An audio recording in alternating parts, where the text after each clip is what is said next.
Hello everybody, this is Kurt with bestbluetoothearbuds.net. I'm going to do a video review of the Mpow Swift. So this is the box that it comes in, and so you get an instruction booklet, which I actually didn't read. It's pretty easy to figure out, and then you get a couple of little boxes here. So let's try to pull them out. They give you kind of a handy little tab that helps get them out, which is actually kind of cool. It shows that they're thinking about you and not trying to frustrate you right away. Getting these boxes out. So let's look at what's inside. So here is the Swift in the first box. And, you know, some people talk about how long the cord is, so you can see it's maybe not quite 2 feet long.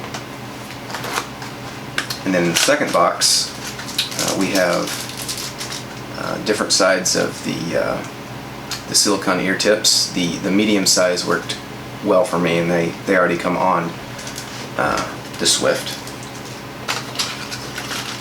And then you get your standard micro USB charging cable. There's a little diagram in here, which is actually really helpful. Shows the picture of your ear and then kind of how to put them in.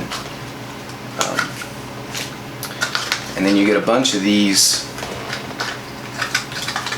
ear stabilizers, and there's two different types. So there's this hook style, and there is this I guess I'll call it a loop style.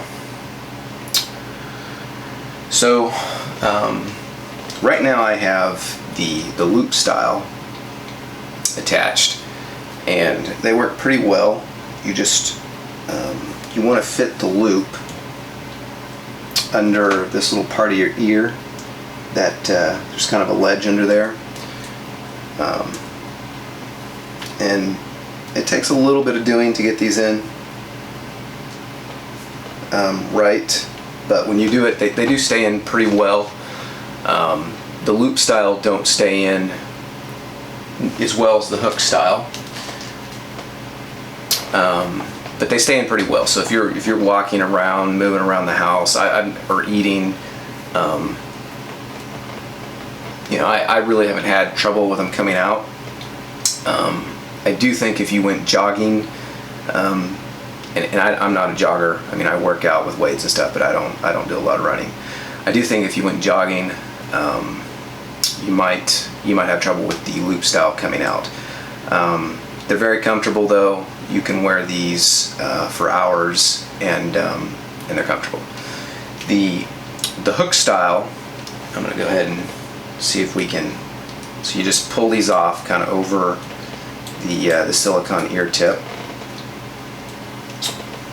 and I use the small hooks, which, let's see if we can find. Okay, so I got two small hooks, and you put them on reverse, so this thing is kind of curving this way, and so you put the hook curving the other way. Again, you just fit it over, and you'll have to experiment with this a little bit to get the right angle and everything. These stay in really well, and it's the same concept. You put it in there, and then you just kind of twist this hook part under this. There's this part of your ear here that kind of hangs over, and there's a little ledge under there that you just kind of get the hook into. And if you do that, and it's pretty easy to figure that out, they stay in really well, and it actually works really well. Now it feels comfortable for, I would say, about maybe an hour. Like right now it feels comfortable, but if you wear these for maybe hour and a half to 2 hours, you will, because it does start to hurt your ears. So I wouldn't want to wear it like that all day. And like I said, at the beginning it feels completely comfortable. You'd be like, oh, I could wear this all day. But for me, after an hour or 2 hours, my ears started to ache. So that's something to think about. The way these fit in your ears, it makes a really tight seal with the silicone ear tip, and it does work a little bit like an earplug. So that's neither good or bad, but it's something to think about. So if you're running and there's traffic, you may want to be able to hear things around you. And if that's the case, I wouldn't recommend these because they do block out a lot of sound. However, if you're at an airport or on an airplane and you don't want to hear things around you, this is really nice. So like I said, neither good nor bad, but something to think about. Now this is an older Backbeat 903 from Plantronics, and you can see the way these work. They sort of have these little funnels that just fit in your ears, and that's how that works. So these don't block out any sound. You can have a conversation with somebody just fine. I can hear the outside just fine with these, but then you can also hear your music. And again, you know, Plantronics did that. They designed these for running. They thought it was safer if you could hear you know, your surroundings, and so they designed it this way. The downside, of course, if you're on an airplane or an airport, you know, you might not be able to hear your music with these, or if you're listening to an audiobook, which is often the case for me. So it's a distinction, something to think about. Neither good nor bad, but something to be aware of. So style-wise, they come in this this glossy black finish, which I think looks quite nice. I like kind of the baby blue contrast. I think they look good. One other thing I did want to mention when you're running, so you can have the cord in front, which it may swing a bit and tap against your chest, which may or may not bother you. If you have it in the back, it's going to kind of thwap against your back, and you know, some people this is going to bother. Some people it's minor and you're never going to notice it. Some people it's going to drive you crazy, you know, if you think about it. So that's something to think about again. In contrast, the Plantronics, and it's, you know, this back cord, you know, you never think about it, but and, you know, and this kind of highlights some of the differences. You know, this was like $100 back in the day. I think this is a couple years old, but it highlights some of the differences of what you get when you pay more. Plantronics designed this so it just doesn't touch your neck. It doesn't rub when you turn your head, and yet when you move, it doesn't thwap against the back of your neck. So a minor detail that you probably never think about until you got a cord banging against the back of your neck. But Plantronics actually solved this really well. So something to think about when you're considering, you know, spending less money on a Bluetooth headset. At the end of the day, you know, you do get what you pay for. The more expensive headsets tend to have features that the less expensive ones don't. So sound-wise, they sound good. You know, they're totally enjoyable to listen to. I think they do the mid-range really well. The sound is deep and rich. The bass is pretty good. They give up. They're not that great at the top end. But the overall listening experience, they sound good. I mean, you're listening to MP3s. You know, come on, you can't be an audiophile and listen to MP3s, right? So overall, I think most people will be very pleased with the way they sound, especially since this is an inexpensive, you know, Bluetooth headset. Phone calls were fine. People could hear me just fine, which is something you want to test for, because I think the microphone's right here, and so that's kind of back on your ear. And sometimes this type of style, people can't hear you, but that wasn't the case with this. I had no problems. I asked people, hey, do I sound fine? They're like, oh yeah, why? I'm like, well, I'm using a Bluetooth headset. Oh, I couldn't even tell. So phone calls were great. My only major complaint with these is the buttons I do not like.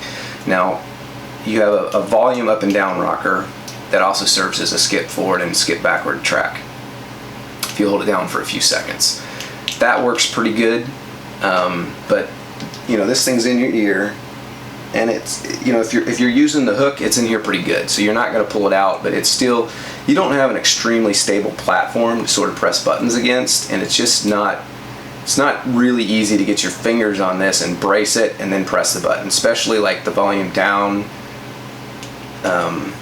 Not impossible, but you know, the rocker works. It's not the best solution I've seen. The pause play button, I hate it. It's completely flush and smooth with the rest of the thing, so I can't even feel it. I can't find it, and then it's tiny. Now, I'm 5'8", 160 pounds. I'm not a big guy. I don't have big hands. I can't find this tiny little button. So if you're bigger than me, you know, you probably don't have a chance. And then if you do find it, it presses in like 1 millimeter.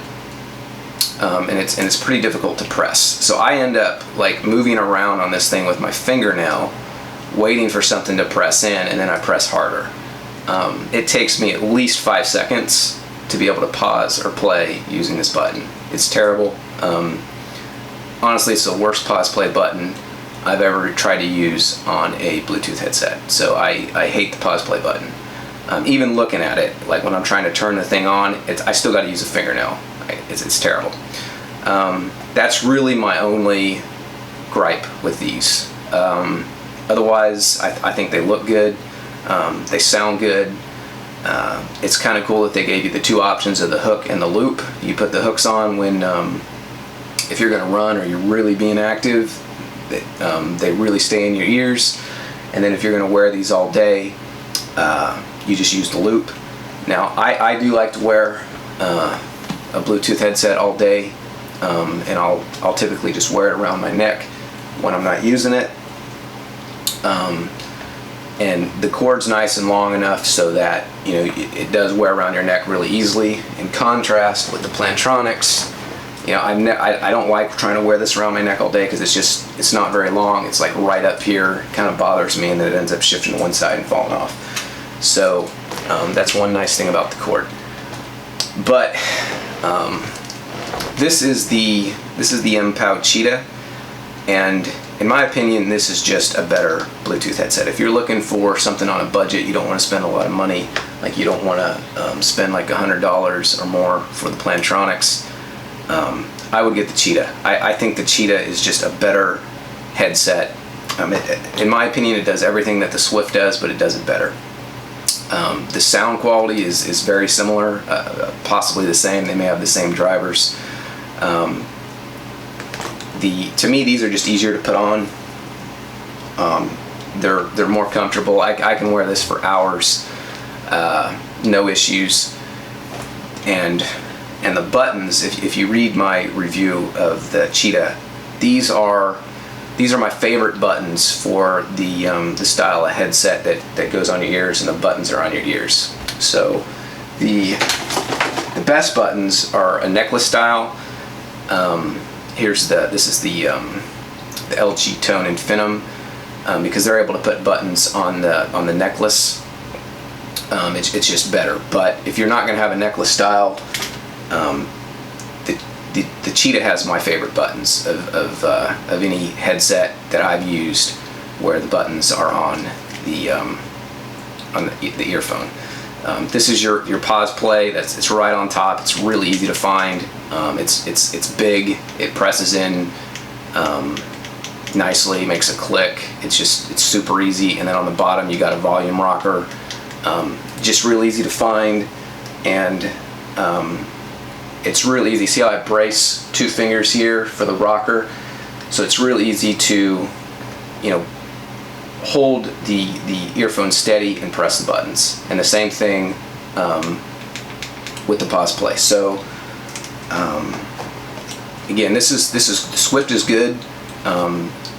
Almost everything I like about it except the pause play button is terrible. But I just don't know why. For my money, I would never choose a Swift when you have the Cheatah available. There's one reason why you might choose the Swift over the Cheatah is the Swift.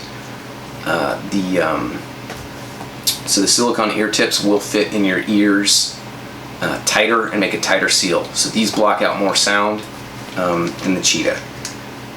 The Cheatah, you can kind of twist them in,